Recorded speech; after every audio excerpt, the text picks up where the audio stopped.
तो फिल्म शुरू होती है। वह एक कार्यालय कर्मचारी है और कल रात की पीने के बाद अब उसके पास एक तेज सिर दर्द है। तब अगले ही पल वह होश में आता है क्योंकि मक्खियां उसके पास भिन भी न रही है। नींद से जागकर वो बगल में देखता है, तब वह अपने बगल में पड़े एक मरे हुए चूहे को देखते हुए चौंक गया है। वह जल्द ही महसूस करता है कि उसे एक बड़े कमरे के अंदर जो किसी तिजोरी की तरह है उसमें बंद कर दिया गया है। वो कमरा एक बंद लोहे के दरवाजे के साथ लगभग 30 बाय 40 का है और उसमें एक अलमारी भी है। उसके पास चारों ओर कमरे में बहुत सारी मक्खियां हैं। उसके सिर के ऊपर एक लैंप भी है जो कई मक्खियों से भरा है और वो चारों ओर घूम रही हैं या यहाँ तक कि चूहे के अंदर भी। तब वो समय की जांच करने के लिए अपनी घड़ी को देखता है और फिर वो लोहे के दरवाजे को खोलने की पूरी कोशिश करता है, लेकिन कोई फायदा नहीं हुआ, जिस कारण वो चिल्लाता है और दरवाजा खटखटाता है, लेकिन जल्द पाता है कि कोई उसकी मदद नहीं कर रहा है। उसे यह भी पता नहीं है कि वह कितने घंटे इस कमरे के अंदर है। वो तड़पते हुए कब से बाथरूम का उपयोग करना चाहता है। पहले वो सोचता है कि कोई उसके साथ किसी तरह की शरारत कर रहा है। तब वह खासकर फ्लेचर नाम के एक सहयोगी पर संदेह करता है।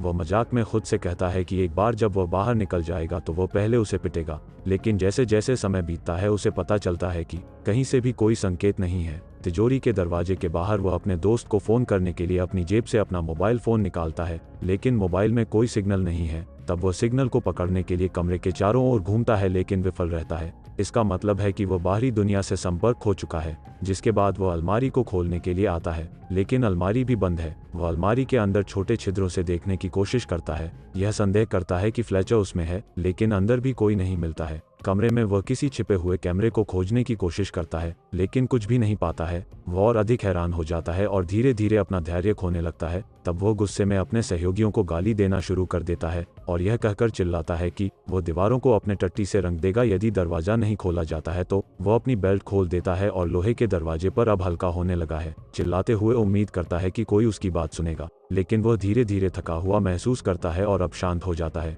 क्योंकि अब उसके पास पूरे दिन में खाना और पानी नहीं होता है। वह अपने सहयोगी फ्लेचर को धमकी देकर डांटता रहता है कि वो उसे पुलिस को सौंप देगा अगर वे उसे बाहर नहीं जाने देते हैं तो, लेकिन अब भी उसे कोई प्रतिक्रिया नहीं मिलती है।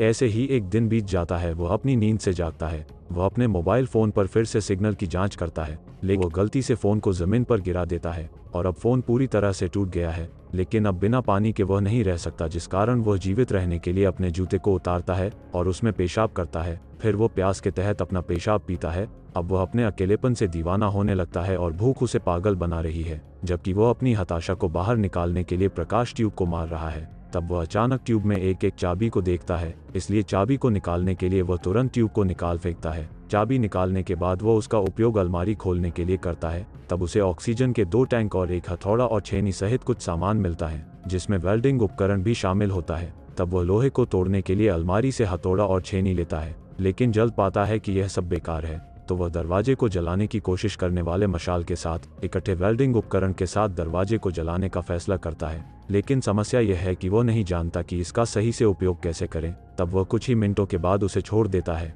और निराशा के अलावा कुछ नहीं पाता है। लेकिन एक कोशिश में वेल्डिंग गन की लौ उसके जीवन की आशा को फिर से जगा देती है। फिर वह इस तरह से कुछ पाने की उम्मीद में लौ को फायर अलार्म को जलाने की कोशिश करता है, लेकिन वह एक नकली अलार्म है जो बिल्कुल भी काम नहीं करता है। हम देखते हैं कि वह पानी की कमी और भूख उसे फिर से निराशा में ले जाती है। तब वह खुद को हारा हुआ महसूस करता है और अपनी भावनाओं को बेतहाशा बाहर निकालने के लिए अलमारी को तोड़ने लगा है। अपना गुस्सा निकालने के बाद वह नीचे कोने में बैठ जाता है और खाली पेट के कारण वो अब आराम करने के लिए वह अपनी ऊर्जा को जितना संभव हो सके बचाना चाहता है। ऐसा करते हुए अचानक अलमारी के पीछे की दीवार में उसे एक छेद दिखाई देता है। वह हथौड़ा उठाता है और छेद खोदने के लिए छेनी का उपयोग करके एक सुरंग बनाने का प्रयास करने लगा है, क्योंकि अब कमरे में ऑक्सीजन भी धीरे धीरे खत्म होने लगी है। जिंदा रहने के लिए वह कैन से कुछ ऑक्सीजन लेने लगा है, जिसके बाद वह बेहतर महसूस करता है। तब खाने के लिए वह जमीन पर पड़े चूहे को देखते हुए कीड़े उसका ध्यान आकर्षित करते हैं। जीवित रहने की इच्छा उसे रेंगने वाले कीड़ों को खाने के लिए मजबूर करती है, हालांकि उसे यह भी पता है कि उन्हें खाकर वो बीमार होने वाला है। उसके बाद वो अपने अथक प्रयासों से छेद खोदने पर काम करना जारी रखता है। छेद बड़ा हो जाता है और वो उस दीवार के अंदर स्टील की सलाखों को भी देख सकता है।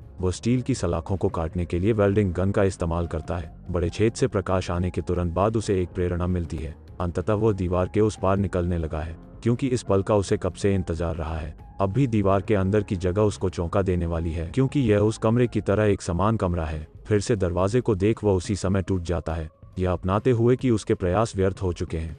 लोहे के दरवाजे पर अपना गुस्सा निकालने के बाद वो दूसरे कमरे की जांच करना शुरू कर देता है, जिसमें उसे एक दीपक और एक लाल ताबूत मिलता है। वह सावधानी से ताबूत का ढक्कन खोलता है और आश्चर्यचकित होता है क्योंकि एक खूबसूरत लड़की अजीब पोशाक पहने हुए एक बच्चे की तरह ताबूत में सो रही है। तब वह हैरानी में उस जगह देता है। तब लड़की चिल्लाते हुए जाग जाती है और उसे देख भागने लगी है। वह उसके साथ बात करने की कोशिश करता है, लेकिन दोनों एक दूसरे की भाषा में अंतर के कारण एक दूसरे को नहीं समझ सकते हैं और डरकर लड़की पहले कमरे में छिपने के लिए भाग जाती है। तब अपना भाई उसे कुछ भी समझाने के लिए बहुत थक गया है, इसलिए वह रात के लिए ताबूत में सोने का फैसला करता है। हालांकि कुछ ही देर बाद वह जल्द ही डरी हुई लड़की से जाग गया है। तब लड़की ने उसे सुरंग खोदना जारी रखने के लिए कहा, लेकिन अब उसने काम करने के लिए आगे बढ़ने की ताकत खो दी है क्योंकि वह बहुत भूखा और प्यासा है। इसके अलावा उसके हाथों में चोट भी लगी है, जिस कारण उसे औजार छोड़ना पड़ता है और आराम करना पड़ता है। पर लड़की सोचती है कि वह सिर्फ सुस्त है, तो वह छन्नी और हथौड़ा उठाती है और खुद दीवार खोदना शुरू कर देती है। लेकिन यह इतना भी आसान नहीं है जितना उसने सोचा था। कुछ समय बाद लड़की अचानक पेशाब करना चाहती है, जिस कारण वो दूसरे कमरे में दौड़ती है, लेकिन आदमी द्वारा उसे रोक दिया जाता है।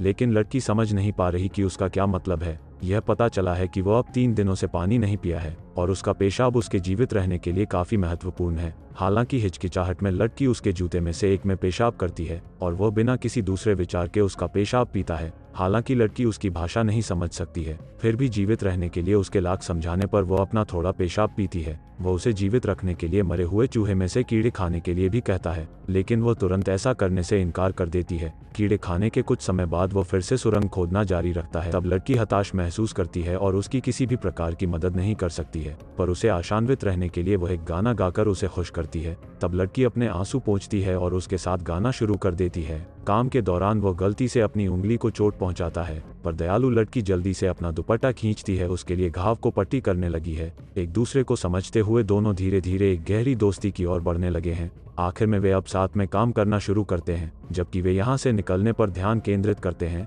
एक साथ काम करते हुए लोहे का दरवाजा जो उनके ठीक पीछे है वह अपने आप खुलना शुरू कर देता है। तब यह देखते हुए वे तुरंत पीछे की ओर भाग जाते हैं, लेकिन जल्द ही दरवाजा फिर से बंद हो जाता है। कई प्रयासों के बाद वे सीखते हैं कि दरवाजा अपनी मर्जी से कैसे खोला जाए। बंदे को पता चलता है कि जब तक वे दरवाजे की ओर पीठ करते हैं, ताला अपने आप खुलने लगता है, जिस कारण सामने की तरफ देखते हुए वो पिटपिचे धीरे धीरे लोहे के दरवाजे के करीब पहुंच जाते हैं। तब दोनों को यकीन होता है कि दरवाजा अंत में इस तरह से खुलता है और वे सफलतापूर्वक तीसरे कमरे में अपनी एक और निराशा तक पहुंचते हैं। उस दरवाजे से निकलते ही फिर से एक समान कमरा है, जिसमें एक खाली कब्र है और एक समान लोहे का दरवाजा भी है। चारों तरफ खोज के बाद लड़की जल्दी पिछले कमरे में चली आती है और सभी उपकरण लाती है जो उन्हें नए कमरे से निकलने के लिए चाहिए होते हैं। वे उसी चाल का उपयोग करके इस कमरे के लोहे के दरवाजे को खोलने की कोशिश करते हैं। वह तब कब्र खोदना शुरू करते हैं, उसके अंदर एक नई सुरंग बनाना शुरू करते हैं, लेकिन अब भी दरवाजा बंद ही रहता है। थोड़ी देर के बाद वह इस नतीजे पर पहुंचा है कि वह अब कुछ भी नहीं कर सकता है। वह अपने खाली पेट के कारण पूरी तरह से थक चुका है और निराशाजनक काम उसे मारने की कगार पर है। लड़की जल्द ही समझ चुकी है कि डिहाइड्रेशन की वजह से उसे बुखार होने लगा है। तब अचानक उसे उस मास्टरमाइंड के बुरे इरादे का एहसास होता है जिसने उन्हें यहाँ फंसाया है। उसका मानना है कि कोई है जो उन्हें निराशा में एक दूसरे को मारते हुए देखना चाहता है, ताकि वो जीवित रहने के लिए उसका मांस खाने पर उसे मजबूर करें, जिसका अर्थ है कि इस कमरे में यह कब्र उनमें से किसी एक के लिए है। तब वह निराशा में लड़की को मारने की सोचता है, लेकिन जल्द ही वो उसे मारने का विचार छोड़ देता है, यह अपनाते हुए कि शायद यही उसका अंत है, क्योंकि अब उसने अपनी जीवित रहने की आशा छोड़ दी है। तब लड़की उसे हौसला देने लगती है और उसे थप्पड़ मारते हुए उठाने की कोशिश करती है, लेकिन अब उसमें इतनी भी जान नहीं बची कि वो उठ सके। तब महिला उसे कब्र से बाहर निकालने की पूरी कोशिश करती है और उसे आराम करने के लिए दिलासा देती है। उसे देखते हुए वो भी हताश हो जाती है और लोहे के दरवाजे पर जोर से चिल्लाती है, क्योंकि उन्हें वहां से बाहर निकलने का कोई उपाय नहीं मिल रहा है। तब वह उसे जीवित रखने के लिए वह अपने आंसू उसे पिलाती है, क्योंकि अगर वह मर जाता है तो वह हार जाती है। क्षण भर बाद अब लड़की अपने कपड़े उतारना शुरू कर देती है। हालांकि बंदे को पता नहीं चल रहा है कि वो क्या करने जा रही है। सौभाग्य से वो उसके कोमल आराम से जागता है। अंततः लड़की उसे जगाने में कामयाब है। अपने सबसे कमजोर और थके हुए मैच के बाद दोनों अब साथ में जमीन पर सो गए हैं।